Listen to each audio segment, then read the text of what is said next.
Hi everyone, welcome to my channel. నేను ఈరోజు మినపప్పు సున్నుండలు ఎలా ప్రిపేర్ చేసుకోవాలన్నది చెప్తాను. చాలా బాగుంటాయండి మినపప్పు సున్నుండలు అనేది. ఏమీ లేదండి, చాలా సింపుల్గా మినపప్పు అనేది కేజీ తీసుకోవాలండి. కేజీ పంచదార తీసుకోవాలి, ఒక అర కేజీ నెయ్యి తీసుకోవాలి. మినపప్పు అనేది దోరగా వేపుకోవాలండి. పంచదార కూడా మిక్సీ ఆడుకోవాలి. మినపప్పు అనేది దోరగా వేపుకొని మిల్లాడించుకోవాలండి.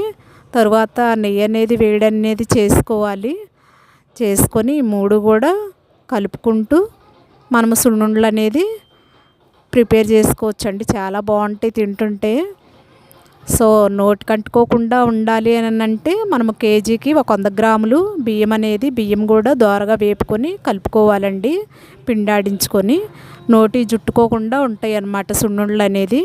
నెయ్యి పోసుకుంటూ కలుపుకోవాలి సున్నుండలు అనేది. లైక్ చేసి షేర్ చేయొచ్చు ఫ్రెండ్స్.